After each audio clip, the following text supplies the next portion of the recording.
യേശുക്രിസ്തുവിൻ്റെ പരിശുദ്ധമായ നാമം മഹത്വപ്പെടുമാറാകട്ടെ.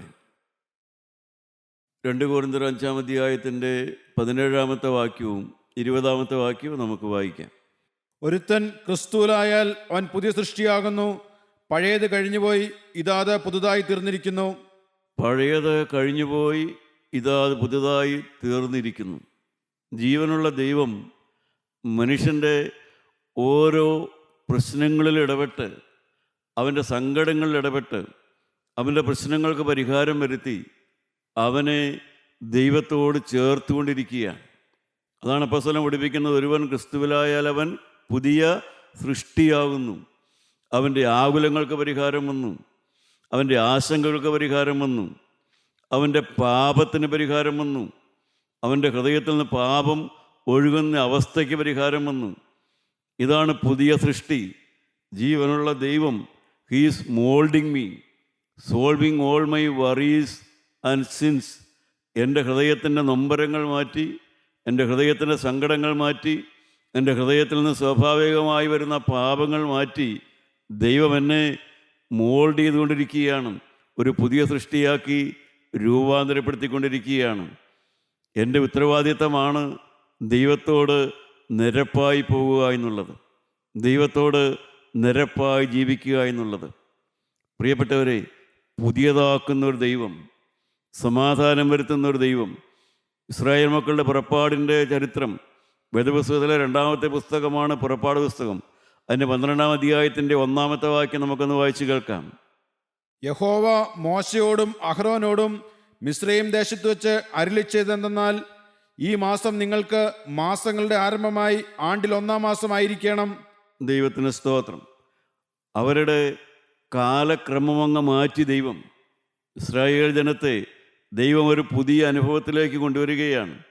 അതിന് ദൈവം ചെയ്ത 1-ാമത്തെ കാര്യമാണ് അവരുടെ കാലക്രമമങ്ങ് മാറ്റി. ഏതാണ്ട് 4 മാസത്തോളം കഴിഞ്ഞപ്പോൾ, വർഷം ആരംഭിച്ച് 4 മാസം കഴിഞ്ഞപ്പോൾ ദൈവം പറയുകയാണ്, ഈ 4 മാസം, അതുവരെ ഉണ്ടായിരുന്ന 4-ാമത്തെ മാസമാണ് ഇനി നിങ്ങളുടെ ആണ്ടിൻ്റെ ആരംഭത്തിലെ മാസമെന്ന്. കാലം ആ ക്രമമങ്ങ് മാറ്റുകയാണ് ചെയ്യുന്നത്. ഇതുതന്നെയാണ് ദൈവം ഓരോ മനുഷ്യൻ്റെയും ജീവിതത്തിൽ ചില വ്യത്യാസങ്ങൾ വരുത്തുന്നു. അതുവരെ ഇസ്രായേൽ മക്കൾക്ക് ഇറച്ചിക്കലങ്ങളുടെ അടുത്തിരുന്ന അനുഭവമുണ്ട്, മിസ്രൈമിലെ ഇഷ്ടിക ചൂളയിൽ പണിയെടുത്ത അനുഭവമുണ്ട്. എന്നാൽ ആ പുറപ്പാടിൻ്റെ കാലത്ത് ദൈവം പറഞ്ഞു, അവരെ ഒരു പുതിയ അനുഭവത്തിലേക്ക് കൊണ്ടുവരുന്നു. എന്താണ് ആ പുതിയ അനുഭവം? പെസഹ കുഞ്ഞാടെന്ന് പറയുന്ന ഒരു കുഞ്ഞാടുമായിട്ട് അവരുടെ ജീവിതത്തെ പിതാവായ ദൈവം അങ്ങ് ബന്ധിപ്പിച്ചു. ആ പെസഹ കുഞ്ഞാടിനെ അറുക്കണം. ആ പെസഹ കുഞ്ഞാടിൻ്റെ രക്തം അവരുടെ ഭവനത്തിൻ്റെ കട്ടിളപ്പടിമേലും കുറുമ്പടിമേലും പുരട്ടണം. ഇനി ആ പെസഹ കുഞ്ഞാടിൻ്റെ രക്തം കൊണ്ടാണ്, ആ ബന്ധമാണ് നിങ്ങളുടെ ജീവിതത്തിൻ്റെ ഭാവി എന്ന് ദൈവം അവരെ വ്യക്തമായി പഠിപ്പിച്ചു. അതുവരെ ഇഷ്ടിക ചൂളയിൽ പണിയെടുത്ത കാര്യങ്ങളും ഇറച്ചിക്കലത്തിൽ നിന്ന് ഭക്ഷിച്ച കാര്യങ്ങളും മാത്രമേ അവർക്ക് ബോധമുള്ളൂ. ഇപ്പോൾ അവരെ പുതിയതായ ഒരു പാഠം പഠിപ്പിക്കുന്നു, ഒരു ബന്ധത്തിലേക്ക് കൊണ്ടുവരുന്നു. ആരുമായിട്ടാണ് ബന്ധമുണ്ടാകുന്നത്? പെസഹ കുഞ്ഞാടെന്ന് പറയുന്ന അറുക്കപ്പെട്ട കുഞ്ഞാട്. ആ കുഞ്ഞാടിൻ്റെ രക്തവുമായിട്ട് അവരെ പിതാവായ ദൈവം ബന്ധിപ്പിക്കുന്നതായിട്ടാണ് നാം വായിക്കുന്നത്. ആ രക്തമാണ് അവരുടെ ഇനിയുള്ള ജീവിതത്തിൻ്റെ അടയാളമായിട്ട്. ആ രക്തം കട്ടിളപ്പടിമേലും കുറുമ്പടിമേലും അവർ പുരട്ടണമെന്നാണ് നാം ഇവിടെ വായിച്ചു കേൾക്കുന്നത്.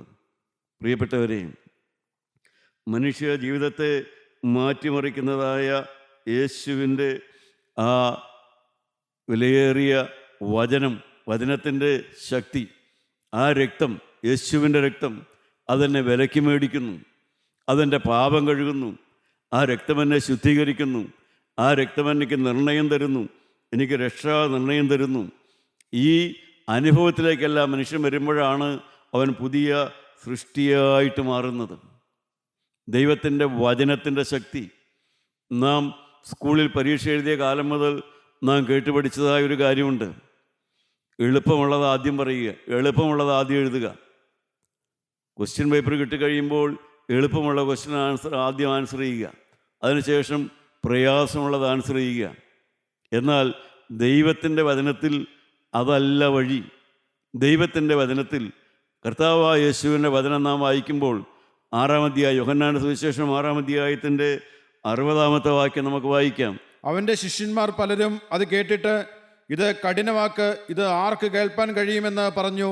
കർത്താവായ യേശു വചനം പറയുമ്പോൾ തന്നെ സാധാരണക്കാരോടാണ് പറയുന്നത്. സാധാരണക്കാരോട് പറയുമ്പോൾ തന്നെ അവർക്കത് ഉൾക്കൊള്ളാൻ സാധിക്കുന്നില്ല. ഹാർഡാണ്. കർത്താവിൻ്റെ ഉപദേശം ഹാർഡാണ്. അത് അംഗീകരിക്കാൻ സാധിക്കുന്നില്ല. ഇത് ആർക്ക് കഴിയുമെന്നാണ് ജനം ചോദിച്ചത്. എൻ്റെ 55-ാമത്തെ വാക്യം വായിക്കാം. 55-ാമത്തെ വാക്യം: എൻ്റെ മാംസം സാക്ഷാൽ ഭക്ഷണവും എൻ്റെ രക്തം സാക്ഷാൽ പാനീയവുമാകുന്നു. എന്താണ് ദൈവത്തിൻ്റെ വചനം പറയുന്നത്? സഹോദരങ്ങളെ, തിയോളജി ഒന്നും പറയാനായിട്ടല്ല, എങ്കിലും വചനമനുസരിച്ച് ജീവിച്ചുകൊണ്ട് കർത്താവിൻ്റെ ശരീരരക്തങ്ങൾ അനുഭവിക്കുന്നതായ പരിശുദ്ധ കുർബാന അനുഭവിക്കുന്നതിന് വിലയുണ്ട്. എപ്പോഴാണ് വിലയുണ്ടാകുന്നത്? കർത്താവിൻ്റെ ശരീരരക്തങ്ങൾ അനുഭവിക്കുന്നതിന് വിലയുണ്ടാകുന്നത് എപ്പോഴാണ്? ദൈവത്തിൻ്റെ വചനമനുസരിച്ചുകൊണ്ട് ജീവിക്കണം. അനുസരണം വരണം. അനുസരിച്ച് ജീവിച്ചുകൊണ്ട് പരിശുദ്ധ കുർബാന അനുഭവിക്കുമ്പോൾ അതിന് വിലയുണ്ട് എന്ന് തന്നെ കർത്താവ് പഠിപ്പിക്കുകയാണ്. പക്ഷേ ജനത്തിന് ഉൾക്കൊള്ളാൻ പറ്റുന്നില്ല. ഇത് ഹാർഡ്, ലാഘവമായിട്ടുള്ള വല്ല കാര്യമൊക്കെ ആദ്യം പറ. ഇതായിരിക്കും സ്വതവേ മനുഷ്യൻ്റെ വിചാരവതാണ്. കഠിനമായതൊക്കെ പറയാതെ എളുപ്പമുള്ളത് ആദ്യം പറഞ്ഞു തരിക. എന്നാൽ സുവിശേഷത്തിൽ എളുപ്പമുള്ളതൊന്നുമില്ല പ്രിയപ്പെട്ടവരെ. എന്നാൽ എല്ലാം എളുപ്പമാണ് താനും. കാരണം സുവിശേഷത്തിൽ ഒന്നും നാം ചെയ്യേണ്ടതായിട്ടില്ല. നാം കർത്താവിൽ ആശ്രയിച്ചാൽ മതി. നാം കർത്താവിനോട് പ്രാർത്ഥിച്ചാൽ മതി. നാം അവനോട് നിരപ്പായാൽ മതി. നാം അവൻ്റെ വഴിക്ക് വന്നാൽ മതി. എല്ലാ വചനവും, എല്ലാ അനുഭവങ്ങളും, എല്ലാ കൽപ്പനകളും, എല്ലാ പ്രമാണങ്ങളും നമുക്കനുസരിക്കാനായിട്ട് സാധിക്കും. ഒരു കാര്യം പോലും മനുഷ്യനനുസരിക്കാൻ പറ്റുകയില്ല. പക്ഷേ എല്ലാ കാര്യവും മനുഷ്യന് സാധിക്കും. കർത്താവായ യേശു ക്രിസ്തുവിനോട് ചേർന്ന് ജീവിച്ചാൽ മാത്രം മതി. മനുഷ്യൻ ദൈവത്തോട് നിരപ്പാകണം. വേദപുസ്തകം പഠിപ്പിക്കുന്നു ഏതെല്ലാം കാര്യത്തിലാണ് നാം ദൈവത്തോട് നിരപ്പ് പ്രാപിക്കേണ്ടത്. 1 പത്രോസ് 1-ാം അധ്യായത്തിൻ്റെ 16-ാമത്തെ വാക്യം: ഏത് കാര്യത്തിലാണ് നാം ദൈവത്തോട് നിരപ്പാകേണ്ടത്? ഞാൻ വിശുദ്ധനാകയാൽ നിങ്ങളും വിശുദ്ധരായിരിപ്പിനെന്ന് എഴുതിയിരിക്കുന്നുവല്ലോ. ദൈവത്തിന് സ്തോത്രം. വിശുദ്ധിയാണ് നാം ദൈവത്തോട് നിരപ്പാകേണ്ട ഒന്നാമത്തെ സ്വഭാവം. നമ്മുടെ ജീവിതത്തിലെ വിശുദ്ധ ജീവിതം. ദൈവം വിശുദ്ധനാണ്. എൻ്റെ ചിന്തകൾ വിശുദ്ധമാകണം. എൻ്റെ ഹൃദയം വിശുദ്ധമാകണം. എൻ്റെ നിരൂപണം വിശുദ്ധമാകണം. എൻ്റെ ഇന്ദ്രിയങ്ങൾ വിശുദ്ധമാകണം. എൻ്റെ അവയവങ്ങൾ വിശുദ്ധമാകണം. എൻ്റെ ബന്ധങ്ങൾ വിശുദ്ധമാകണം. അതാണ് ദ റിക്വയർമെൻറ്റ് ഓഫ് ഗോസ്പൽ എന്ന് പറയും. സുവിശേഷം നമ്മളോട് ആവശ്യപ്പെടുന്നത് ഈ അടിസ്ഥാന പ്രമാണമാണ്. ഞാൻ വിശുദ്ധനായിരിക്കുന്ന പോലെ, യേശു വിശുദ്ധനായിരിക്കുന്ന പോലെ നിങ്ങൾ വിശുദ്ധനാകണം. ഞാൻ വിശുദ്ധനായിരിക്കുന്ന പോലെ നിങ്ങൾ വിശുദ്ധരാകുവിൻ എന്നുള്ളതാണ് ദൈവത്തിൻ്റെ വചനം. അതിനേക്കാൾ ചെറുതൊന്നുമില്ല. അതിനേക്കാൾ കുറഞ്ഞതായ ഒരു സ്റ്റാൻഡേർഡില്ല, ഒരു നിലവാരമില്ല. മനുഷ്യൻ ദൈവത്തിൻ്റെ നിലവാരത്തിലേക്ക് ഉയർന്നു വരികയാണ് ചെയ്യുന്നത്. അല്ലാതെ ദൈവം മനുഷ്യൻ്റെ നിലവാരത്തിലേക്ക് വിശുദ്ധിയിൽ താണു വരികയല്ല ചെയ്യുന്നത്. മനുഷ്യൻ യേശുക്രിസ്തു മുഖാന്തരം ദൈവത്തിൻ്റെ വിശുദ്ധിയിലേക്ക് ഉയർന്നു വരുന്നതായിട്ടാണ് നാം വേദപുസ്തകത്തിൽ വായിക്കുന്നത്. അതുകൊണ്ട് വിശുദ്ധിയോട് നാം നിരന്നു വരണം. നാം ദൈവത്തോട് നിരപ്പാകുക എന്ന് പറഞ്ഞാൽ പാപം വിട്ടുള്ളതായ വിശുദ്ധ ജീവിതത്തോട് നാം നിരപ്പാകണം. നമ്മുടെ ഭവനങ്ങളെല്ലാം വിശുദ്ധിയുടെ താവളങ്ങളായിട്ട് മാറണം. നീതിമാൻ്റെ കൂടാരങ്ങളായിട്ട് മാറണം. ചിന്തിച്ചു വരുമ്പോൾ നമുക്ക് വായിക്കാൻ സാധിക്കും. കർത്താവായ യേശു സഖായിയുടെ വീട്ടിലേക്ക് ചെന്നു. ലൂക്കോസിന് സുവിശേഷം 19-ാം അധ്യായത്തിൻ്റെ 9-ാമത്തെ വാക്യം വായിക്കാം. യേശു അവനോട്, ഇവനും അബ്രഹാമിൻ്റെ മകനാകിയാൽ ഇന്ന് ഈ വീട്ടിന് രക്ഷ വന്നു. ഈ വീട് ദൈവത്തോട് നിരപ്പായി. രക്ഷ വന്നു എന്ന് പറഞ്ഞാൽ ദൈവത്തോട് നിരപ്പായി. ആ വീട് ദൈവത്തോട് നിരപ്പ് പ്രാപിച്ചു. ആ വീട്ടിൽ നിന്ന് പോകേണ്ടത് പോയി, കളയേണ്ടത് കളഞ്ഞു. ആ വീട്ടിൽ നിന്ന് കുറേ സമ്പാദ്യം പുറത്തേക്ക് കളയണമായിരുന്നു, കുറേ പണം പുറത്തേക്ക് പോകണമായിരുന്നു. എങ്കിലേ ആ വീടിന് ദൈവത്തോട് നിരപ്പാകാൻ സാധ്യമായിരുന്നുള്ളൂ. അത് പണത്തിൻ്റെ മാത്രം പ്രശ്നമായിരുന്നില്ല. ആ പണം പുറത്തേക്ക് പോയപ്പോൾ സഖായിയും അവൻ്റെ ഭാര്യയും അവൻ്റെ കുടുംബവും എല്ലാം ദൈവത്തോട് നിരപ്പായി. പ്രിയപ്പെട്ടവരെ, നമ്മുടെ എല്ലാ ഭവനങ്ങൾ നിരപ്പില്ലാത്തതിൻ്റെ കാരണം ഇതുപോലെയുള്ള ചില കാര്യങ്ങളൊക്കെ കാണും. അവിടെ കളയേണ്ടതെല്ലാം കളയണം, ഭവനത്തിൽ നിന്ന് പുറത്തേക്ക് പോകേണ്ടതെല്ലാം പോകണം. അതെല്ലാം പോകുമ്പോൾ ദൈവത്തോട് നിരപ്പാകും, കുടുംബത്തിലും നിരപ്പ് വരുമെന്നുള്ളതാണ് സത്യം. അങ്ങനെ സക്കായിയുടെ ഭവനം ദൈവത്തോട് നിരപ്പ് പ്രാപിച്ചു. ഉൽപ്പത്തി പുസ്തകം 4-ാം അധ്യായത്തിൻ്റെ 9-ാമത്തെ വാക്യം വായിക്കാം. പിന്നെ യഹോവ കയീനോട്, നിന്റെ അനുജനായ ഹാബേൽ എവിടെയെന്ന് ചോദിച്ചതിന്, ഞാൻ അറിയുന്നില്ല, ഞാൻ എൻ്റെ അനുജന്റെ കാവൽക്കാരനോ എന്ന് അവൻ പറഞ്ഞു. ദൈവത്തിന് സ്തോത്രം. ദൈവമക്കളെ, ജീവനുള്ള ദൈവം അന്ന് കായനോട് ചോദിച്ചു, നിന്റെ അനുജനായ ഹാബേലെവിടെ?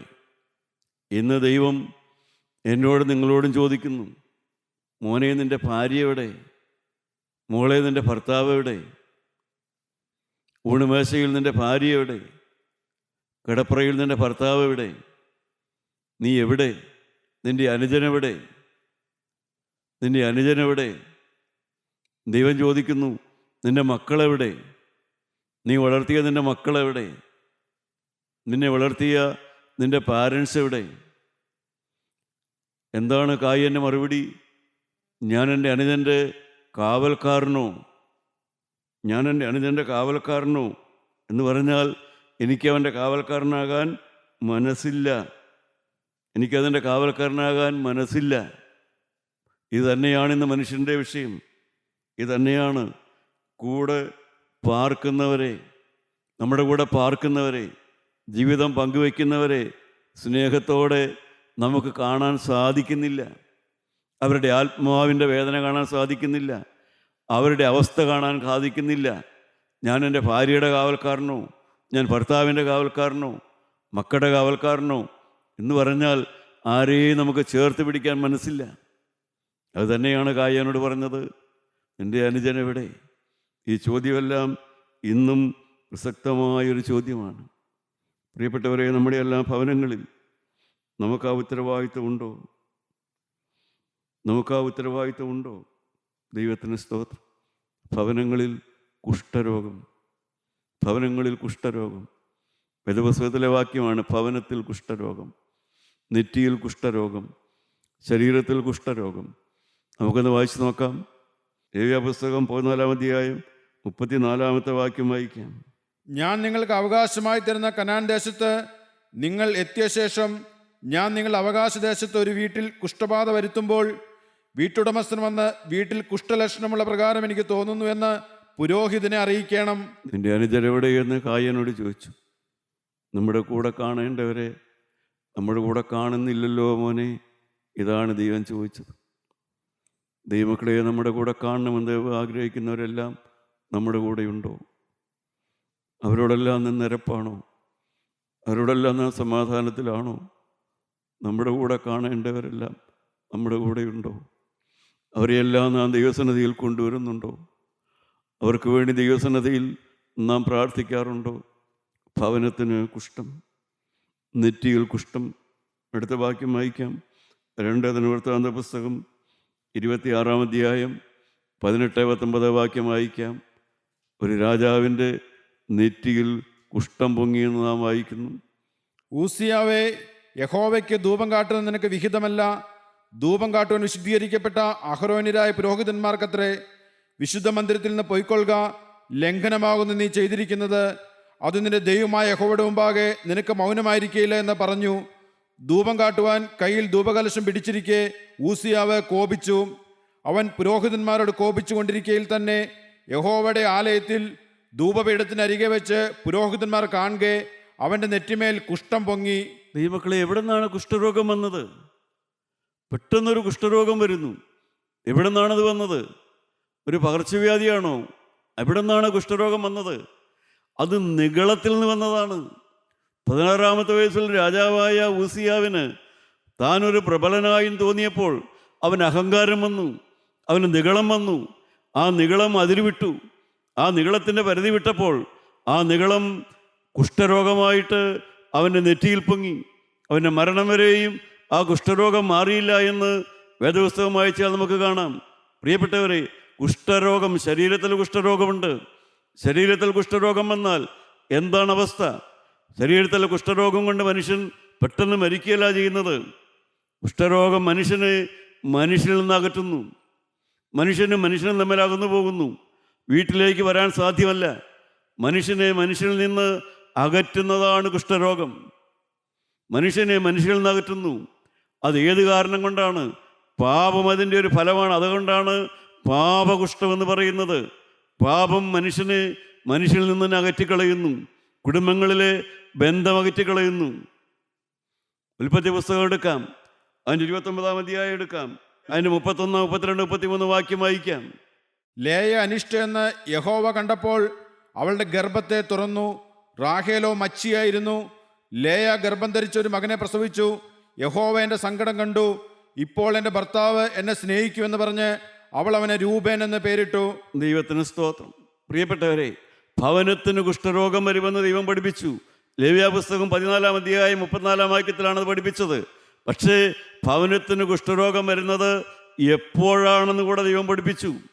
നീ മിസ്രയീമിൽ അടിമയായിരിക്കുന്ന കാലത്തല്ല, നിന്റെ ഭവനത്തിൽ ദാരിദ്ര്യമുള്ള കാലത്തല്ല, നിന്റെ ഭവനത്തിൽ കെടുതിയുള്ള കാലത്തല്ല. നീ കനാൻ നാട്ടിൽ ചെന്ന് കഴിയുമ്പോൾ അവിടെ നിനക്ക് ധാരാളമായി സമ്പാദ്യങ്ങളും നിനക്ക് വരുമാനങ്ങളും പാലും തേനും ഒഴുകുന്ന നാട്ടിൽ നിനക്ക് എല്ലാ സുഖസൗകര്യങ്ങളും കിട്ടി. നീ കനാൻ നാട്ടിൽ എത്തിക്കഴിയുമ്പോഴാണ് നിന്റെ ഭവനത്തിന് കുഷ്ഠരോഗം വരുന്നത്. പ്രിയപ്പെട്ടവരെ, സമ്പന്ന കുടുംബങ്ങളിലാണ് കുഷ്ഠരോഗം വന്നതെന്ന് എന്ന് പറഞ്ഞാൽ എന്താ അതിൻ്റെ അർത്ഥം? ഏതെങ്കിലും പണത്തിൻ്റെ സമ്പാദ്യത്തെക്കുറിച്ചല്ല. നീ ആത്മീയമായി വളരുന്നു, നീ ആത്മീയമായി ഉയരുന്നു, നീ കനാൻ നാടിൻ്റെ അനുഭവത്തിലേക്ക് നീ ദൈവത്തിൻ്റെ വേലക്കാരനാകുന്നു, നീ ദൈവത്തിൻ്റെ ശുശ്രൂഷക്കാരനാകുന്നു. പക്ഷേ ഇതെല്ലാം നിനക്കുണ്ടാകുമ്പോഴും നിന്റെ ബന്ധങ്ങൾ ശരിയാവുന്നില്ല. ഭവനത്തിൽ കുഷ്ഠരോഗം വരുന്നു. കനാൻ നാട്ടിൽ ചെല്ലുമ്പോഴാണ് കുഷ്ഠരോഗം വന്നത്. പ്രിയപ്പെട്ടവരെ, ദൈവവേലക്കാർ കേൾക്കുന്നു, ഞാനും ദൈവവേല ചെയ്യുന്നു, ഞാനും എളിമയോടെ നിൽക്കുന്നു. കാരണം ദൈവമേ, ആത്മീയമായി ഞാൻ വളരും തോറും, ആത്മീയമായി ഞാൻ ഉയരും തോറും എൻ്റെ കുടുംബ ബന്ധങ്ങൾ എന്നോടൊപ്പം ശരിയാവുന്നുണ്ടോ? എൻ്റെ കുടുംബത്തിൽ എന്നോടുള്ളവരെ ഞാൻ ചേർത്ത് പിടിക്കുന്നുണ്ടോ? അവരോടുള്ള എൻ്റെ സ്നേഹം കുറഞ്ഞു വരികയാണോ കൂടി വരികയാണോ? അവരെക്കുറിച്ചുള്ളതായ എൻ്റെ മതിപ്പ് കുറഞ്ഞു വരികയാണോ കൂടി വരികയാണോ ചെയ്യുന്നത്? പ്രിയപ്പെട്ടവരെ, ദൈവനാമം മഹത്വപ്പെടുമാറാകട്ടെ. ഭവനത്തിന് കുഷ്ഠരോഗം. യാക്കോബിൻ്റെ ഭാര്യമാരുടെ കാര്യം പറയുന്നു. യാക്കോബിന് ഒരു ഭാര്യയെ ഇഷ്ടമല്ല. യാക്കോബിനൊരു ഭാര്യ ഇഷ്ടമല്ല. അവിടെ മക്കളുണ്ടായെന്നാണ് പറയുന്നതൊക്കെ. 3 വാക്യത്തിലും കാണാം അവർക്ക് മക്കൾ ജനിച്ചു. മക്കൾ ജനിച്ച കാര്യമല്ല അവിടുത്തെ പ്രാധാന്യമുള്ള വിഷയം. ആ 3 വാക്യം വായിച്ചാലും, ആ 31, 32, 33 വാക്യം വായിച്ചാലും നമുക്കൊരു കാര്യം കാണാൻ സാധിക്കും. താൻ അനിഷ്ടയെന്ന് ലേയ കണ്ടു. ഭർത്താവിന് എന്നെ ഇഷ്ടമല്ല എന്ന് കണ്ടു. അപ്പോൾ ദൈവം അവളുടെ കണ്ണുനീര് കണ്ടു, ദൈവം അവളുടെ കരച്ചിൽ കണ്ടു. അവൾ കരഞ്ഞു, ദൈവം കേട്ടു. ദൈവം കണ്ടു, ഭർത്താവിന് ഇഷ്ടമല്ല എന്ന് കണ്ടപ്പോൾ ഭർത്താവ് പുറകോട്ട് തള്ളിയ ഭാര്യയെ ദൈവം മുമ്പോട്ട് ചേർത്ത് നിർത്തി.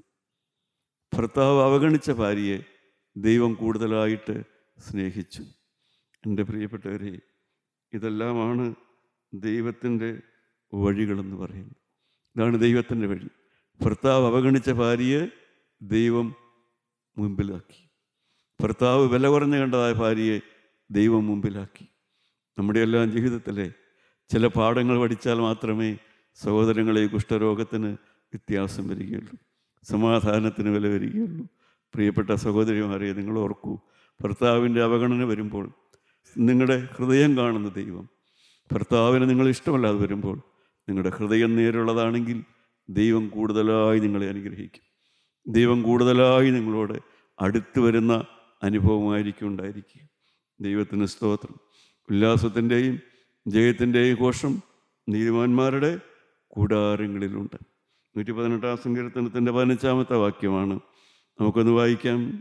ഉല്ലാസത്തിൻ്റെയും ജയത്തിൻ്റെയും ഘോഷം നീതിമാന്മാരുടെ കൂടാരങ്ങളിലുണ്ട്. ദൈവത്തിന് സ്തോത്രം. എല്ലാ വീട്ടിലും ഉണ്ടോ പ്രിയപ്പെട്ടവരെ? എല്ലാ വീട്ടിലും ഉണ്ടോ ഉല്ലാസത്തിൻ്റെയും ജയത്തിൻ്റെയും ഘോഷം? നീതിമാന്മാരുടെ കൂടാരങ്ങളിലുണ്ട്. ബർത്ത്ഡേ പാർട്ടികളുണ്ട്, ആനിവേഴ്സറികളുണ്ട്. എന്നാൽ സന്തോഷത്തിൻ്റെ ദിവസങ്ങളുണ്ടോ? സന്തോഷം ഉണ്ടാകണമെങ്കിൽ എന്തുണ്ടാകണം പ്രിയപ്പെട്ടവരെ? എവിടെ നോക്കണം? എന്തു പറയാൻ സാധിക്കണം? സദൃശവാക്യം വായിച്ചാൽ നമുക്ക് കാണാൻ സാധിക്കും. 15-ാം അധ്യായം എടുക്കാം. സദൃശവാക്യത്തിൻ്റെ 15-ാം അധ്യായത്തിൻ്റെ 30-ാമത്തെ വാക്യം വായിക്കാം. കണ്ണിന്റെ ശോഭ ഹൃദയത്തെ സന്തോഷിപ്പിക്കുന്നു, നല്ല വർത്തമാനം അസ്ഥികളെ തണുപ്പിക്കുന്നു. കണ്ണിൻ്റെ ശോഭ, നല്ല വർത്തമാനം.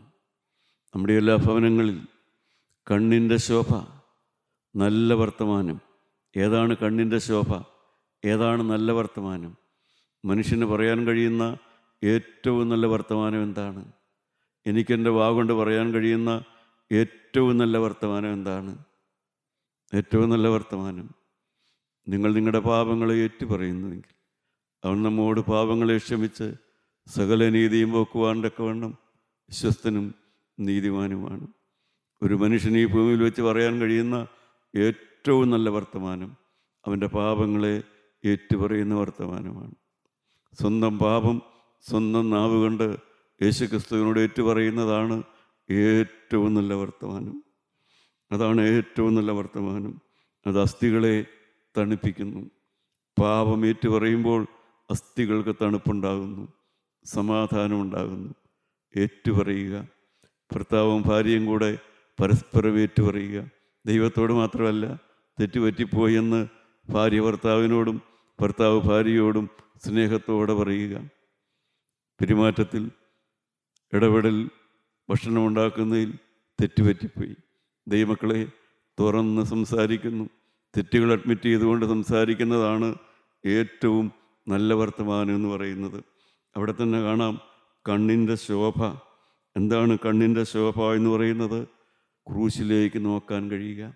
ക്രൂശിലേക്ക് നോക്കുക, കാൽവരിയിലെ ക്രൂശിലേക്ക് നോക്കാൻ കഴിയുക. നിൻ്റെ കണ്ണിൻ്റെ ശോഭയുണ്ടാകുന്നപ്പോഴാണ്. മനുഷ്യൻ്റെ കണ്ണുകൊണ്ട് കാണാൻ കഴിയുന്ന ഏറ്റവും നല്ല കാഴ്ച ക്രൂശിലേക്ക് നോക്കുമ്പോഴാണ്. ക്രൂശിലേക്ക് നോക്കുന്ന കണ്ണാണ് ഏറ്റവും ശോഭയുള്ളത് കാണുന്നത്. അപ്പോഴാണ് സന്തോഷമുണ്ടാകുന്നത്. പ്രിയപ്പെട്ടവരെ, കുഞ്ഞാടുമായി ഇസ്രായേൽ മക്കളെ പിതാവായ ദൈവം ബന്ധിപ്പിച്ചു. അതുതന്നെയാണ് നമ്മുടെയും ജീവിതത്തിലെ ഗതി മാറുന്നപ്പോഴാണ്, കുടുംബം മാറുന്നപ്പോഴാണ്, ജീവിതത്തിൻ്റെ വാട്ടം മാറ്റുന്നപ്പോഴാണ്, കുടുംബത്തിൽ സമാധാനം വരുന്നപ്പോഴാണ്. ദൈവത്തിന് സ്തോത്രം. നിങ്ങൾ പുറകോട്ട് മാറല്ലേ ദൈവമക്കളെ. നിങ്ങൾ ഒരിക്കലും നിരാശപ്പെടല്ലേ. നിങ്ങൾ പരസ്പരം നല്ല വാക്കുകൾ പറയുക. ഏറ്റവും നല്ല വാക്ക് പറയുക. ഏറ്റവും നല്ല വാക്ക് പാപം ഏറ്റുപറയുന്ന വാക്കാണ് ഏറ്റവും നല്ലത്. കുറ്റം സമ്മതിക്കുന്ന വാക്കാണ് ഏറ്റവും നല്ല വർത്തമാനം. അതിനേക്കാൾ ഒരു നല്ല വർത്തമാനം ഈ ലോകത്തിലുണ്ടായിട്ടില്ല. കണ്ണിൻ്റെ ശോഭ എന്ന് പറയുന്നത്, ക്രൂശിലേക്ക് നോക്കുന്ന കണ്ണിന് സന്തോഷം കിട്ടും. നമ്മുടെ തലകൾ നമുക്ക് വണക്കാം. എൻ്റെ പ്രിയപ്പെട്ടവരെ, നിങ്ങളെവിടെയാണ് നോക്കിയിരിക്കുന്നത്? നിങ്ങൾ കുഞ്ഞാടുമായി ബന്ധിക്കപ്പെട്ടിട്ടുണ്ടോ? ഇസ്രായേൽ ജനം ഒരു കുഞ്ഞാടുമായി ബന്ധമുള്ള ജനമായിട്ട് മാറി. അവരുടെ ഹൃദയം നിറയെ, അവരുടെ ചിന്ത നിറയെ ആ കുഞ്ഞാടിൻ്റെ രക്തം കൊണ്ട് പിതാവായ ദൈവം അവരുടെ ഹൃദയത്തെ ആ തിരുരക്തത്തിൻ്റെ വില മനസ്സിലാക്കി കൊടുത്തു. എന്നെ കേൾക്കുന്ന പ്രിയപ്പെട്ടവരെ, കാൽവരിയിലെ രക്തത്തിൻ്റെ വില നിങ്ങൾ മനസ്സിലാക്കുക. ആ വില മനസ്സിലായാൽ നിങ്ങൾ പുതിയ സൃഷ്ടിയാണ്. നിങ്ങൾ സമാധാനപ്രിയരായിത്തീരും. നിങ്ങൾ വിശുദ്ധരായിത്തീരും. നിങ്ങൾ സന്തോഷം അനുഭവിക്കും. ദൈവത്തോട് നിരപ്പാകുക. ഒരു വിശുദ്ധ ജീവിതത്തിന് നിങ്ങളെ തന്നെ ഏൽപ്പിച്ചു കൊടുക്കുക. കാൽവരി ക്രൂശിലെ രക്തത്തിൽ ആശ്രയിക്കുക. നല്ല ദൈവമേ, കാരുണ്യവാനായ കർത്താവേ, നിത്യപരിശുദ്ധനായ ദൈവമേ, ഈ നല്ല നോട്ടം, നല്ല വർത്തമാനത്തിന് വേണ്ടി എൻ്റെ നാവിനെ ഞാൻ ഏൽപ്പിച്ചു തരുന്നു. എൻ്റെ ഭാര്യയും എൻ്റെ ഭർത്താവും ഞങ്ങൾ കുടുംബത്തിൽ നിരപ്പായി ജീവിക്കും. എൻ്റെ സഹോദരനെവിടെ, അനുജനെവിടെയും ചോദിച്ചപ്പോൾ കായേൻ വായടച്ചു നിന്നു. ഞാൻ കാവൽക്കാരനല്ല എന്ന് പറഞ്ഞു. ദൈവമേ, ഞാൻ കാവൽക്കാരനായിരിക്കും. ഞാൻ കാവൽക്കാരനായിരിക്കും. എൻ്റെ പ്രിയപ്പെട്ടവരുടെ കാവൽക്കാരൻ ഞാനായിരിക്കും. യേശുവേ, ഞാനൊരു പുതിയ സമർപ്പണമെടുക്കുന്നു. ഞാനൊരു പുതിയ തീരുമാനമെടുക്കുന്നു. എൻ്റെ ഹൃദയത്തിലേക്ക് കടന്നു വരണമേ. എൻ്റെ ജീവിതത്തിലേക്ക് കടന്നു വരണമേ. യേശു മൂലം പ്രാർത്ഥിക്കുന്നു. കൃപയോടെ കേട്ടുത്തരം തരുമാറാകണമേ. ആമീൻ.